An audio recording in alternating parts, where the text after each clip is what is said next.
Shandemanium Shadow Poo!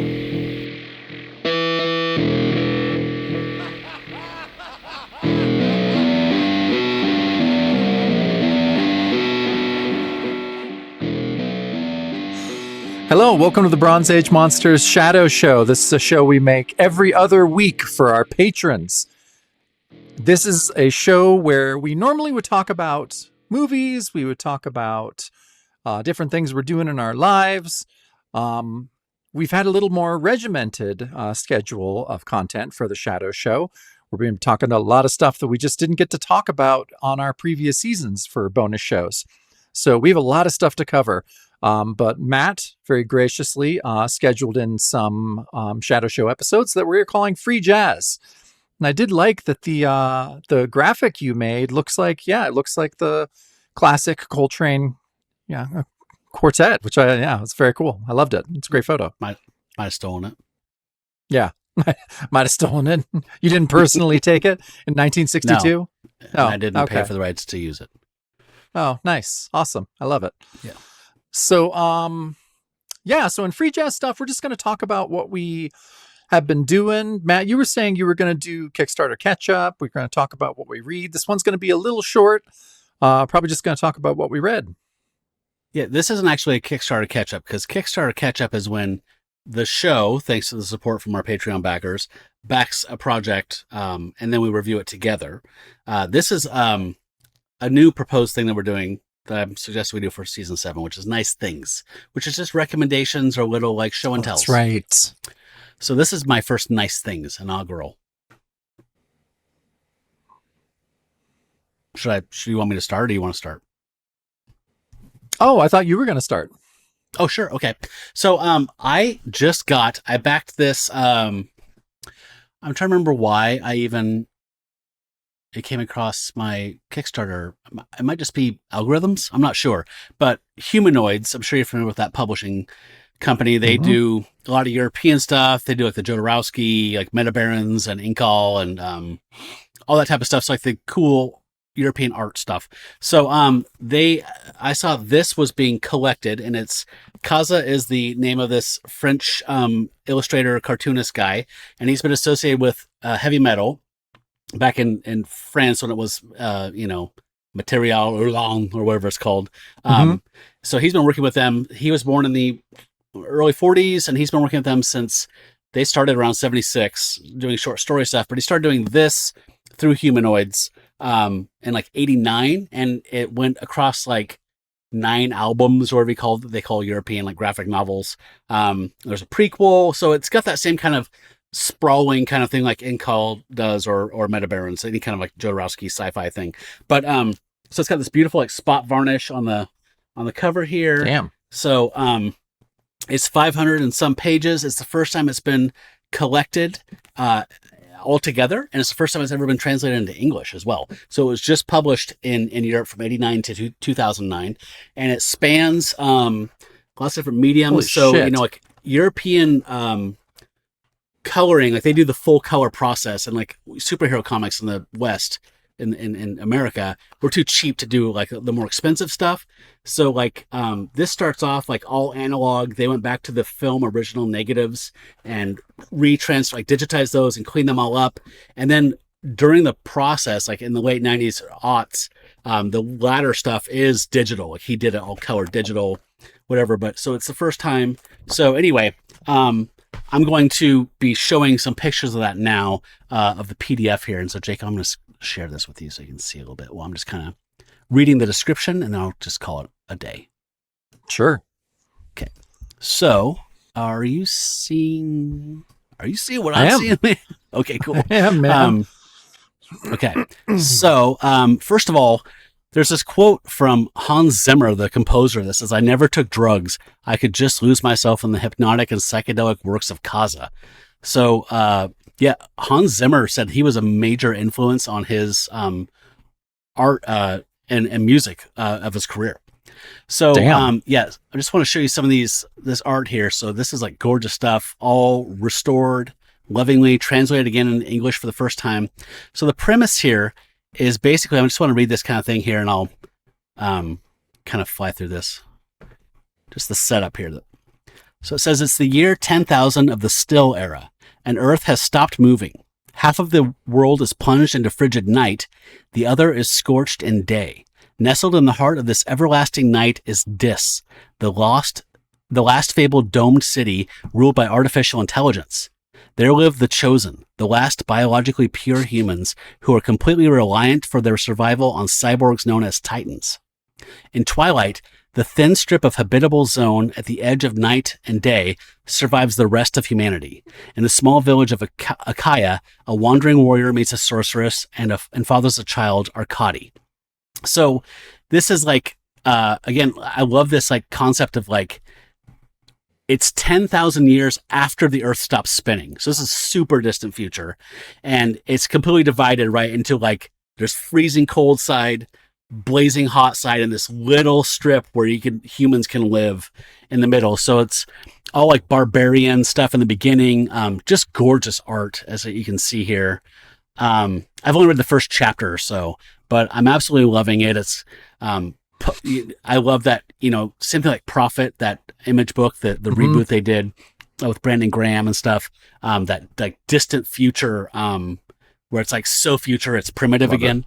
I love that shit. And the art in here is gorgeous. It starts off like you meet the main character's parents and how he's born and how they kind of are forced out of their comfort zone, this little strip of safety, relative safety that they all live in. You see the threats for the outside world. So again, I've only read like the first 30, 40 pages of it, but gorgeous stuff. I think I paid $85 for it without shipping. And it's again 580 pages, I think. Wow. And the first time in English, like I would have almost paid twice, just based on like the stuff that I saw in the campaign materials. So I'm absolutely thrilled with this. I can't wait to dig in. It looks absolutely wild. And it's gorgeous. And I just love that this was like this guy's passion project that he did over 20 years telling the story. It's got some sexy time stuff in it, as you can see, because it's European and they're not repressed and fucked up about the human body and sexuality the way Americans are, puritanical weirdos. So, yeah, people have sex and have boobs and stuff, and that's okay. Wow. In France. But in France it is. Yeah. So if you like, Jacob, I can hook you up with a PDF of this. But I'd love it. Yeah, it looks gorgeous. I was stoked about this. But that's my little nice things. That's awesome. Yeah, I had no idea. That's a really cool history. I had no idea that existed. So, yeah, definitely. That's amazing. When did you get that? Just real recent? Like a few days ago. Oh, nice. Okay. Yeah. So for me, surprisingly, our little library here in Klamath Falls has a pretty decent like comic history section. And has a pretty, and I think what I've been just finished that I love that came out, I think we got it last year. We got it a year ago at the library. And it's by Bill Griffith. And it's called Three Rocks, the story of Ernie Bushmiller, the man who created Nancy. So I don't know how familiar you are with Nancy. I'm sure you are. I'm a huge fan. Yeah. I mean, I'm a huge fan as well. It's one of those things that, I don't know, like I like Crazy Cat. Like I like Crazy Cat. Crazy Cat's great. But Crazy Cat's a little harder for me to get into sometimes. I'm totally with you. I love Crazy Cat. I appreciate its role or whatever its place. But I have a hard time engaging with it. I find that the linguistic stuff is a barrier. I think it's like inside itself, like a Ouroboros or something like that. Some of its jokes and the language is hard, impenetrable. Whereas like Nancy to me is just, I'm sure you're going to say here, is like just like a standalone, like little mini art piece, like a little experience, a little mind fuck, a little brilliant, nested experience that I find way more accessible. Yeah, it's just, Nancy, they're just these strange little, like you're saying, just almost perfect little haikus or something. Mm-hmm. And so, Bill Griffith, who was the creator of Zippy and, so Underground Comics guy who has kind of done a few volumes, I think, I can't offhand remember by who, but he's kind of done the comic history route. And it's a graphic history. So, and he's kind of part of it, like that he'll come in and out. Nancy is also a narrator, but Ernie That's cool. Bushmiller is like, it's very fluid. But I think that he maybe like almost 3/4 of the way through the book, he talks about like the genesis of why he did this is that he saw something weird on eBay. Like he likes like scrapbooks or collages that people will put together, like shit that Alicia buys. Like she will buy Hmm. something like that. If someone pasted their favorite articles from like 1911 into a weird old tome, like she has to have it. Like we have stacks of these things everywhere because they are one of a kind. They're Yeah. strange little things. And so Bill Griffith found on eBay, it was like this nice, like leather bound photo album that someone had like painstakingly, just like carefully cut their favorite Nancy strips and put them just perfectly like on. So there's like 2 a page, and this thing had like just hundreds of pages. And so Bill gives photos of some of those, and he was like, this is what, so some mysterious person who is long dead curated Nancy enough to where Bill, I think, was like us, to where we're just like, oh no, it's amazing. Like this is, of course, Nancy's amazing. But he said once he read this thing, it just like it unlocked everything for him to where he's like, no, this isn't just amazing. Like this is earth-shattering art. This is something I need to spend a few years writing a book about. And there's another real big book that's called How to Read Nancy that goes really in depth into Bushmiller's process and all these different things. The book is called Three Rocks because Three Rocks is a motive that shows up in a lot of like the more perfect Nancy panels. So it just talks about Ernie Bushmiller as a person and how, I don't know, he ended up having a very like kind of solitary artist life, but also was kind of pulled in by all these other people. Like Groucho was a huge fan, like Harold Lloyd, like all these famous people would like send him ideas, just be like, okay, well, what about if Nancy did this? What about like bring Fritzy Ritz back, because Nancy started as a character in Fritzy Ritz, which was something that Bushmiller didn't create himself, but took over, who was the sexy flapper. And Bushmiller was just like, no, I'm going to. And so he created Nancy, and then Nancy became the giant star. And so, yeah, he talks about people like sending him ideas, all these like very like well-read and storied and famous people who were just really, really kind of obsessed with Nancy. Bushmiller talked about his process, how for every single Nancy strip he ever created, he started with the last panel and worked back from there. Brilliant. And it's brilliant. And it's kind of why his stuff is so different. And Bill Griffith was saying like that Nancy was kind of co-opted by different groups according to the generations, because it went for like, I don't know, 50 years or something. And so like, you have the Algonquin Roundtable types who are just like, oh yes, it's very erudite and very this. And then you had the beatniks who were just like, whoa, man. Then you had the hippies who were just, you had the people who were, more into, it's funny, like a lot of the people who were noticing like kind of the more surrealistic aspects of Nancy, like Bushmiller kind of poked fun at them a lot. A lot of Bushmiller's jokes from the 60s are about pop art and about avant-garde and abstract art. It's just Nancy and Sluggo just laying waste to the idea of abstract art that's not representational. And Bushmiller himself, I mean, he seems like kind of a stodgy dude. But just the way, like you're saying, the simple sense of play that is in Nancy strips. I mean, aside from it being a staggering piece of art, it was like the most popular strip in the world for decades. It's one of those weird things where that never meets, something that is so high art and so beautiful meets with the mass public, that the mass public can consume it and be like, oh, this is great. I love this. But, then you can also recognize it on another level. That just doesn't happen much. No, not at all. And realizing that with Nancy, decades and decades of this. Yeah.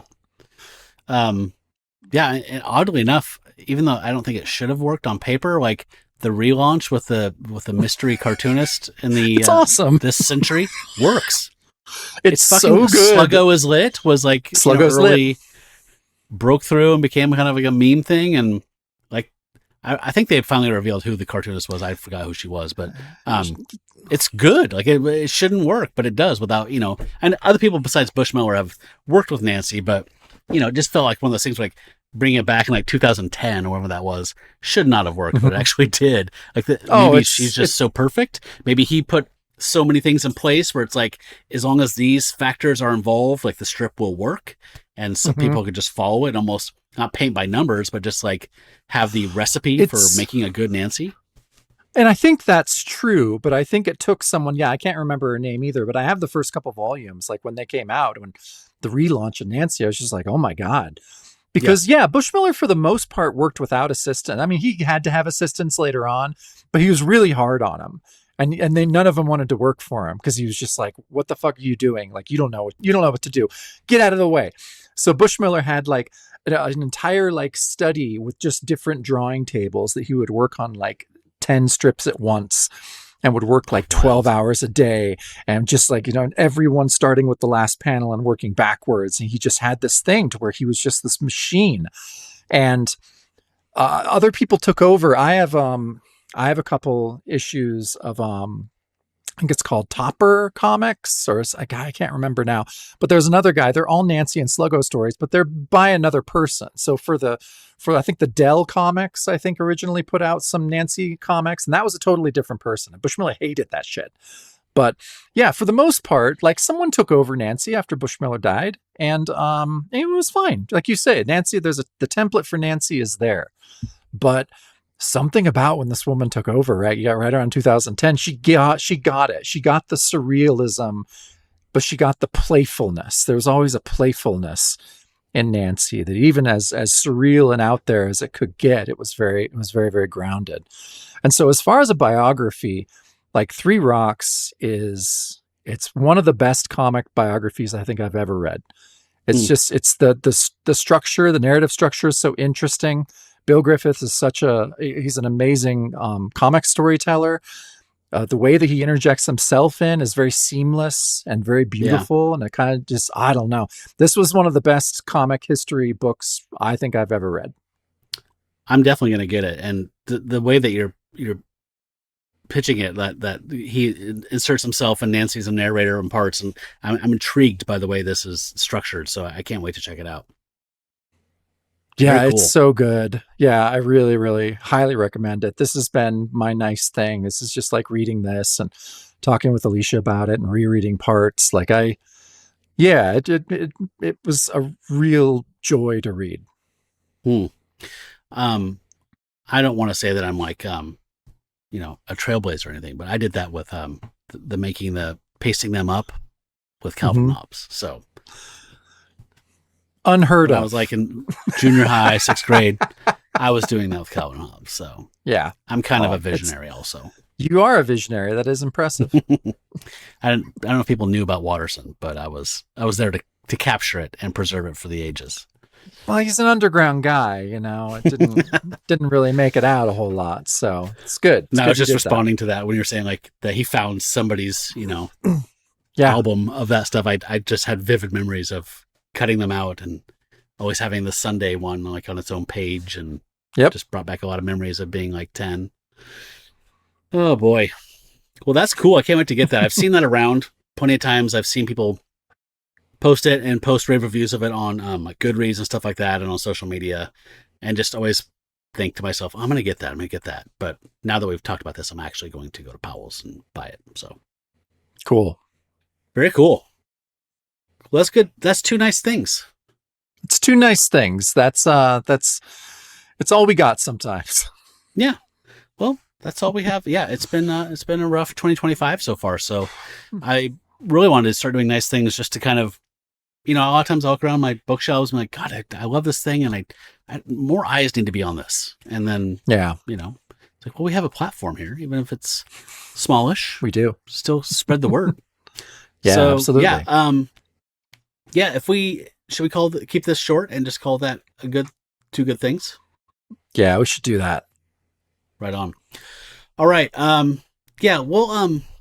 Next time we do a free jazz thing, let's do a Kickstarter catch up. We've backed a couple things that we haven't got to address yet. We'll pick one of those and read it and talk about it Cool. I miss doing those as well. Yeah, no, that sounds great. Cool. All right. We did watch a movie to go with Phoenix, but it was just kind of a 1959 super cheap, kind of stupid sci-fi thing. And we were talking before we started recording, like, should we even talk about this? And then we were just wondering, like, well, we used to talk about movies to kind of have content to be the spine of each bonus show back when we first started the bonus show. And now that we're doing Bronze Age, different stuff in this last season, I feel like we don't need any kind of filler anymore. So we'll probably still watch movies together on the watch along on Discord because it's just fun. But I don't think Jacob and I kind of came to the conclusion we don't need to review them anymore. Well, I just thought about last time when we did the whole thing, and then we were like, oh shit, Sorceress, that's right. And then we just kind of had to like go and talk about that. And I was just like, that kind of seems like an addendum a little bit. So no, I think it's a good call. I don't mind if it's a 3-minute review, but if we're just doing it out of habit, out of muscle memory, then there's no point in doing it. So if people were like, oh, guys, I don't want you to stop doing reviews, let us know. Otherwise, I think we're going to bail on them and just still watch movies and still hang out on Discord and whatever, but stop having them be part of the Shadow Show. Well, we have so much to fit in.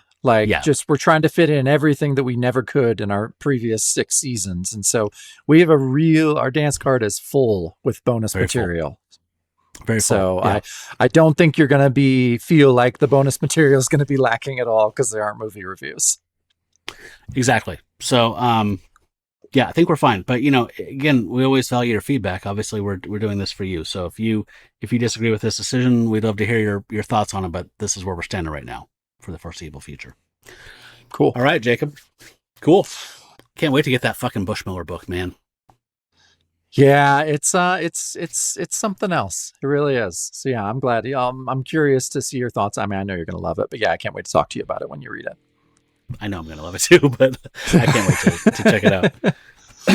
All right. So yeah, this is our Shadow Show from the evening. So yeah, we're just going to say Hail Satan. Hail Satan. Got one little sip of beer left. Yep. I had my tiny bit of tea. Satan loves tea. He does love tea. He's not uncivilized. No, he's not. That's the Shadow Show, by the way, guys. That is the Shadow Show.